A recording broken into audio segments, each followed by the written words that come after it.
na hindi raw kailangan sa kaligtasan at hindi raw si Kristo ang nagtatag. Upang palabasin ng Iglesia ni Manalong nagpapanggap na Iglesia ni Kristo na ang pinakamahalagang simbolo sa ating mga Katolikong Kristiyano ay hindi kailangan sa kaligtasan at hindi itinatag ng Panginoong Hesukristo. Iyan po isang mapagpalang hapon sa ating lahat, sa ating mga kapatid kay Kristo Jesus sa pananampalatayang Katolikong Kristiyano. Ngayong hapon ay meron na naman tayong bagong sasagutin sa ating programang pinamagatang Ang Sagot ni Pedro, na sipi mula sa sulat ni Apostol San Pedro sa unang Pedro 3:15 na kanya sinasabi na dapat laging handa sa pagsagot. Ang ating tema po ngayon ay patungkol sa krus o sa krusipeo na ipinaparatang sa atin ng ministro ng Iglesia ni Manalong, nagpapanggap na Iglesia ni Cristo, bilang katuparan sa sinabi ng Panginoong Hesukristo mismo sa 24:5 ng Mateo na maraming magsisipa rito gagamitin ang kanyang pangalan upang makapanligaw, makapanloko at magasik ng kasinungalingan sa mga tao. Yan po ay kinatuparan mula nung tatagin ni Felix Manalo ang kanyang sariling iglesia na pinangalanan niyang Iglesia ni Cristo, ginamit ang pangalan ng ating Panginoong Hesukristo. Atin pong tatalakayin sapagkat atin pong naisulat, pero bago po natin simulan, panoorin po muna natin yung nasabing video. Ito po. Ang mga Kristiyano kaya ng unang siglo ang gumamit ng krus bilang sagisag na pangrelihiyon? Mga kaibigan, abangan po ninyo ang mga kasagutan sa programang ito ng Iglesia ni Cristo, Ang Pagbubunyag.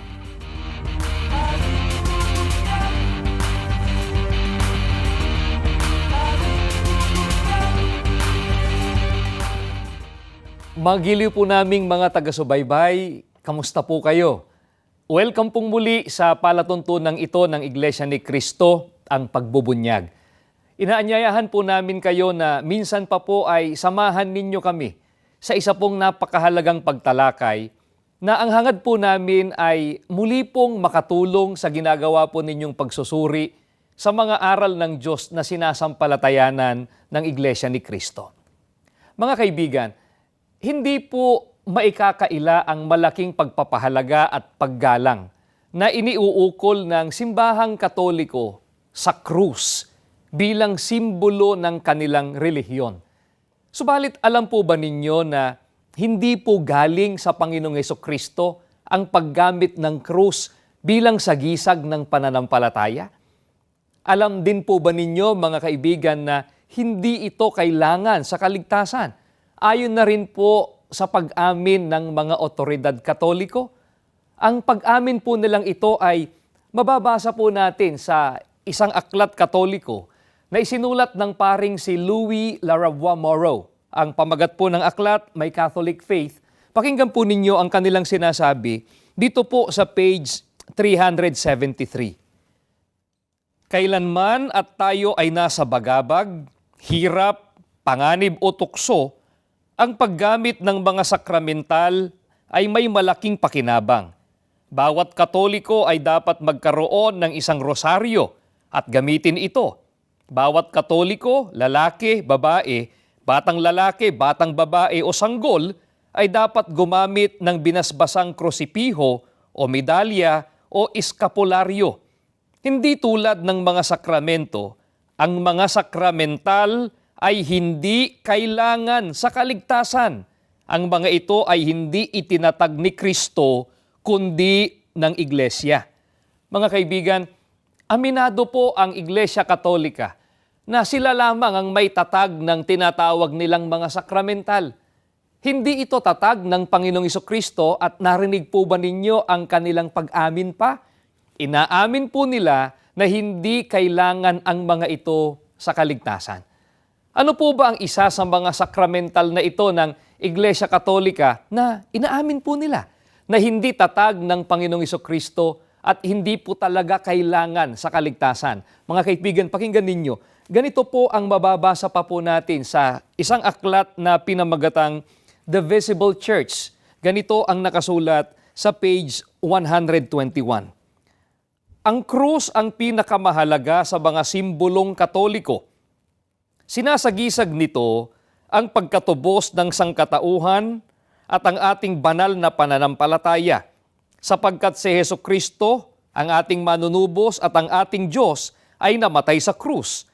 Ito ay ginagamit sa ating mga simbahan, mga paaralan, mga institusyon, mga altar, mga kasuotan at iba pa, bilang isang makahulugang palamuti at kapag binasbasan, bilang isang krus o krusipiho, ito ay nagiging isang dakilang sakramental ng ating relihiyon.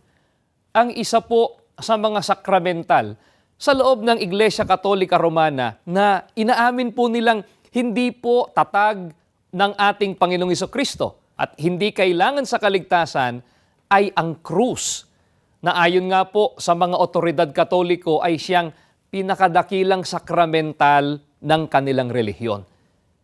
Bukod pa po sa pagiging sakramental, ang krus ayon po mismo sa mga otoridad Katoliko ang pinakamahalagang simbolo ng simbahang Katoliko.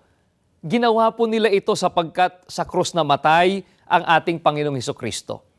Gayunman mga kaibigan, hindi dapat mawaglit sa ating isipan ang inamin po nila na hindi ang Panginoong Hesukristo ang may tatag nito, kundi ang simbahang Katoliko lamang. Wala pong kinalaman ang Panginoong Hesukristo sa sakramental na ito ng Iglesia Katolika Romana.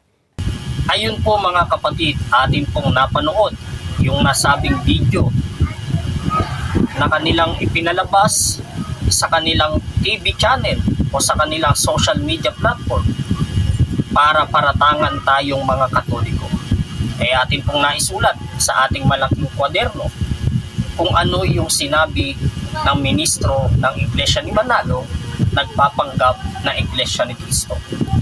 Ayon sa ministro, pag-amin daw ng Katoliko, hindi galing kay Jesus ang krus at hindi kailangan sa kaligtasan.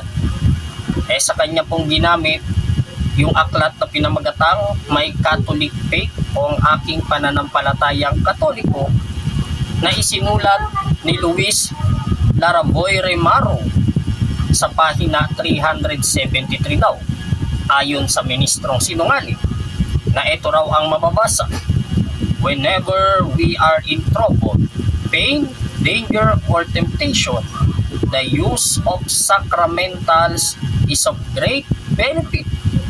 Every Catholic should own a blessed rosary and use it.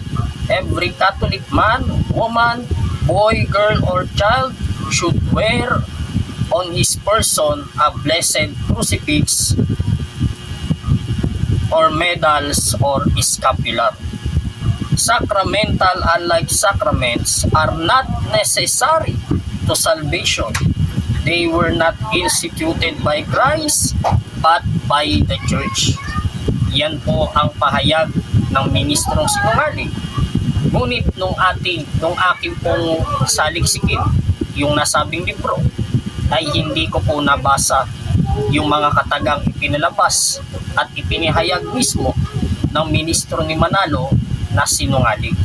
Ito po, tingnan po ninyo ang aking nasaliksik. Ito po. Nakita po ninyo mula sa ating screenshot, mula sa nasabing libro, sa PDF file, ay wala po tayong nabasang ganun.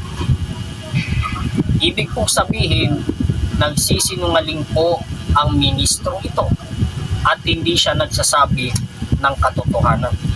Sa Biblia po ba mga kapatid, sino po ba ang ama ng mga hindi nagsasabi ng katotohanan? Kanino po bang anak yun? Ayon po dito sa Juan, ang kabanata ay 8 at ang talata ay 44. Ito po ang ating mababasa. Sinasabi rito, ang dyablo ang inyong ama, at ang gusto ninyong gawin ay kung ano ang gusto niya. Sa simula pa lang ay mamamatay tao na siya, hindi siya pumapanig sa katotohanan kailanman, sapagkat walang puwang sa kanya ang katotohanan.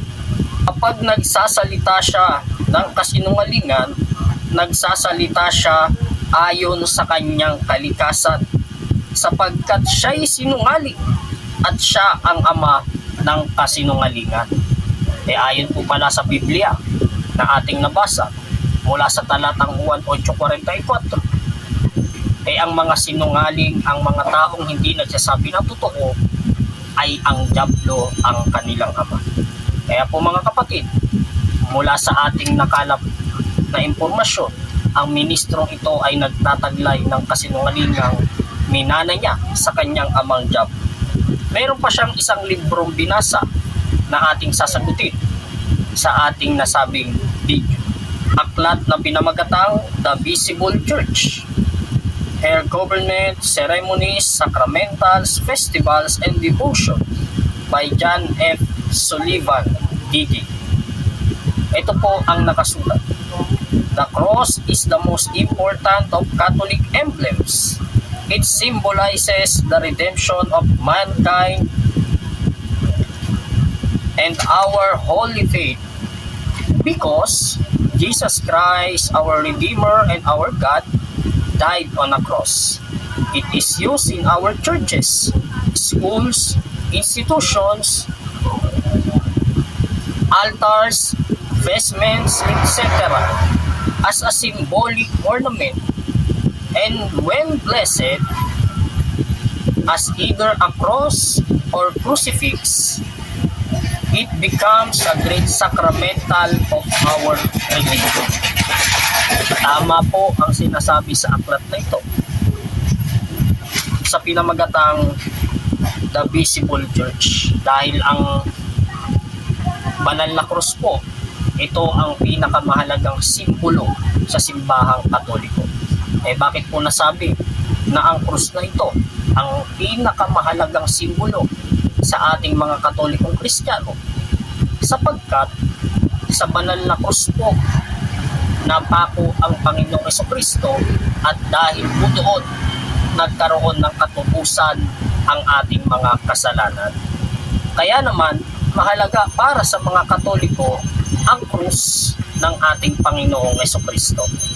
Hindi yung krus ng mga ibang magnanakaw, kundi yung krus ng Panginoong Jesucristo na mayroong Kristo, na mayroong inri sa ulunan ni Kristo. Kaya po mga kapatid, ginamit ng ministrong sinungaling yung dalawa na sinasabi niyang libro para pagkontrahin. Sapagkat sa unang libro, ipinahayag ng ministro na ang krus daw ay hindi na kailangan sa kaligtasan, na ito raw ay hindi tinatag ni Kristo. Pero nung ating nabasa, wala naman po tayong nabasang gano'n, katulad sa sinasabi ng sinungaling na ministro. Pero bakit niya ba ito ginawa? Sapagkat gusto niyang paglabanin yung dalawang libro na kanyang sinasabi. Sapagkat sa ikalawang libro na kanyang ginamit, sinasabi po doon na ang krus ang pinakamahalagang simbolo ng pananampalatayang Katolikong Kristiyano. At doon sa naunang librong kanyang ginamit, sinasabi doon na hindi raw kailangan sa kaligtasan at hindi raw si Kristo ang nagtatag, upang palabasin ng Iglesia ni Manalong nagpapanggap na Iglesia ni Kristo na ang pinakamahalagang simbolo sa ating mga Katolikong Kristiyano ay hindi kailangan sa kaligtasan at hindi itinatag ng Panginoong Jesucristo. Iyan po ang gustong palabasin. Kaya ginamit nila ang kasinungalingang taglay ng kanilang amang dyablo. Pero nakakita po natin, ayon sa ating nakalap na impormasyon, ay naipahayag natin ang katotohanan, at ang katotohanan ito ay wala tayong nabasang ganun. Kaya mga kapatid, pag-aralan po natin ang ating pananampalataya.